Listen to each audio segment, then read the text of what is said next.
ओम नमो नारायणा। स्वागत है आपका पुरुषोत्तम मास महात्म्य कथा अध्याय 3 में। तो अधिक मास में हम जो भी दान धर्म करते हैं उसका बहुत अधिक फल हमें प्राप्त होता है। तो जानते हैं महात्म्य का 3रा अध्याय। ऋषिगण बोले, हे महाभाग, हे नर के मित्र नारायण, नारद के प्रति जो शुभ वचन बोले वह आप विस्तार पूर्वक हमसे कहे।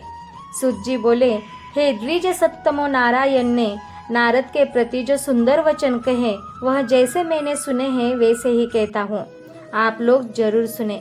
नारायण बोले, हे नारद, पहले महात्मा श्री कृष्ण चंद्र ने राजा युधिष्ठिर से जो कहा था वह मैं कहता हूँ।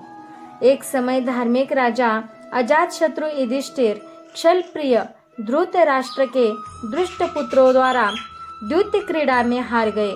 सबके देखते देखते अग्नि से उत्पन्न हुई धर्मपरायणा द्रौपदी के बालों को पकड़कर दुष्ट दुशासन ने खींचा और खींचने के बाद उसके वस्त्र उतारने लगा।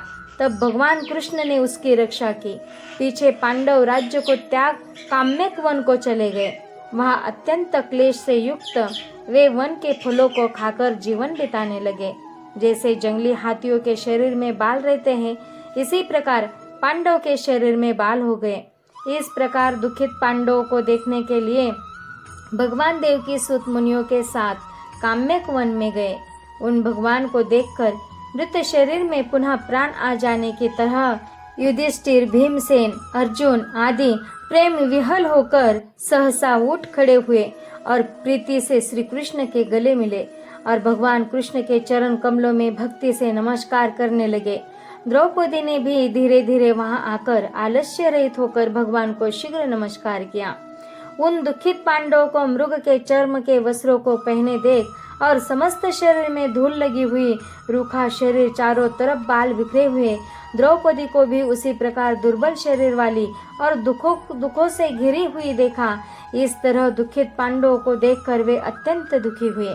भक्तवत्सल भगवान धृतराष्ट्र के पुत्रों को जला देने की इच्छा से उन पर क्रुद्ध हुए। विश्व के आत्मा बाहों को चढ़ा गुरेर कर देखने वाले, करोड़ों काल के कराल मुख की तरह मुख वाले, धधकती हुई प्रलय की अग्नि के समान उठे हुए होठों को दांत के नीचे जोर से दबाकर तीनों लोगों को जला देने की तरह ऐसे उद्धत हुए जैसे श्री सीता के वियोग से संतप्त भगवान रामचंद्र को रावण पर जैसा क्रोध आया था। उस प्रकार से क्रुद्ध भगवान को देखकर कांपते हुए अर्जुन कृष्ण को प्रसन्न करने के लिए द्रौपदी, धर्मराज तथा और लोगों से भी अनुमोदित होकर शीघ्र ही हाथ जोड़कर उनकी स्तुति करने लगे। अर्जुन बोले, हे कृष्ण, हे जगत के नाथ, हे नाथ, मैं जगत के बाहर नहीं हूँ, आप ही जगत की रक्षा करने वाले हैं। हे प्रभु, क्या मेरी रक्षा आप न करेंगे? जिनके नेत्र के देखने से ही ब्रह्मा का पतन हो जाता है, उनके क्रोध करने से क्या नहीं हो सकता है? यह कौन जानता है कि क्या होगा? हे संहार करने वाले, क्रोध का संहार कीजिए। हे तात के पात, हे जगतपते, आप ऐसे महापुरुषों के क्रोध से संसार का प्रलय हो जाता है। संपूर्ण तत्वों को जानने वाले, सर्व वस्तुओं के कारण वेद और वेदांग के बीज आप साक्षात श्री कृष्ण हैं। मैं आपकी वंदना करता हूँ। आप ईश्वर हैं। इस चराचरात्मक संसार को आपने उत्पन्न किया है। सर्व मंगल के मांगल्य है और सनातन के बीज रूप है। इसलिए एक के अपराध से अपने बनाए समस्त विश्व का आप नाश कैसे करेंगे? कौन भला ऐसा होगा जो मच्छरों को जलाने के लिए अपने घर को जला देता हो? श्री नारायण बोले, दूसरों की वीरता को मर्दन करने वाले अर्जुन ने भगवान से इस प्रकार निवेदन कर प्रणाम किया। सूत जी बोले, श्री कृष्ण जी ने अपने क्रोध को शांत किया और स्वयं भी चंद्रमा की तरह शांत हो गए। इस प्रकार भगवान को शांत देखकर पांडव स्वस्थ हुए। प्रेम से प्रसन्न मुख एवं प्रेम विहल हुए सबने भगवान को प्रणाम किया और जंगली कंद मूल फल आदि से उनकी पूजा की। नारायण बोले, तब शरण में जाने योग्य भक्तों के ऊपर कृपा करने वाले श्री कृष्ण को प्रसन्न जान विशेष प्रेम से भरे हुए नम्र अर्जुन ने बारंबार नमस्कार किया। और जो प्रश्न आपने हमसे किया है वही प्रश्न उन्होंने श्री कृष्ण से किया। इस प्रकार अर्जुन का प्रश्न सुनकर श्री कृष्ण क्षण मात्र मन से सोचकर अपने सुहृदय पांडवों को और व्रत को धारण की हुई द्रौपदी को आश्वासन देते हुए वक्ताओं में श्रेष्ठ श्री कृष्ण पांडवों से हित कर वचन बोले। श्री कृष्ण जी बोले, हे राजन, हे महाभाग, हे भी वत्सो, अब मेरा वचन सुनो। आपने यह प्रश्न अपूर्व किया है, आपको उत्तर देने में मुझे उत्साह नहीं हो रहा है। इस प्रश्न का उत्तर गुप्त से भी गुप्त है, ऋषियों को भी नहीं विदित है।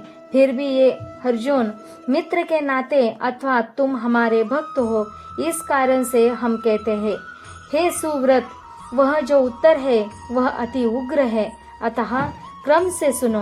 चैत्रादि जो 12 मास, निमेष महीने के दोनों पक्ष घड़ियां, प्रहर त्रिप्रहर, 6 ऋतुएं, मुहूर्त दक्षिणायन और उत्तरायण वर्ष, चारों युग, इसी प्रकार परार्ध तक जो काल है, यह सब और नदी, समुद्र, तालाब, कुएं, बावली, गढ़ी या सोते, लता, औषधियों, वृक्ष, बांस आदि पेड़, वन की औषधियां, नगर, गांव, पर्वत, पुरिया, ये सब मूर्ति वाले हैं और अपने गुणों से पूजे जाते हैं। इनमें ऐसा कोई अपूर्व व्यक्ति नहीं है जो आपने अधिष्ठातु देवता के बिना रहता हो। आपने अपने अधिकार में पूजे जाने वाले ये सभी फल को देने वाले हैं। अपने अपने अधिष्ठातृ देवता के योग्य के महात्म्य से ये सब सौभाग्यवान हैं। हे पांडुनंदन, एक समय अधिमास उत्पन्न हुआ। उस उत्पन्न हुए असहाय निंदित मास को सब लोग बोले कि यह मलमास सूर्य की संक्रांति से रहित है, अतः पूजने योग्य नहीं है। यह मास मलरूप होने से छूने योग्य नहीं है और शुभ कर्मों में अग्राह्य है।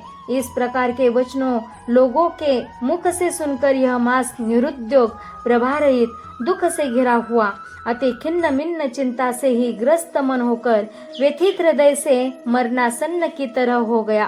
फिर वह धैर्य धारण कर मेरी शरण में आया। हे नर, वैकुंठ भवन में जहाँ मैं रहता था वहाँ पहुँचा और मेरे घर में आकर मुझ परम पुरुषोत्तम को इसने देखा।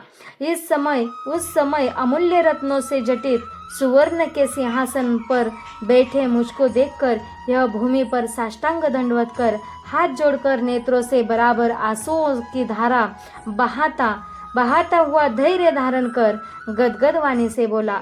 सूत जी बोले, इस प्रकार महामुनि बद्रीनाथ कथा कहकर चुप हो गए। तब नारायण के मुख से कथा सुन भक्तों के ऊपर दया करने वाले नारद मुनि पुनः बोले।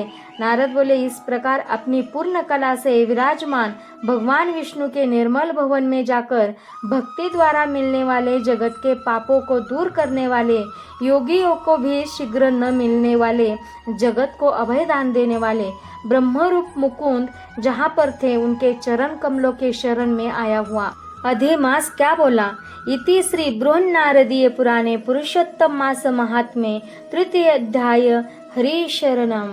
ओम नमो नारायणा।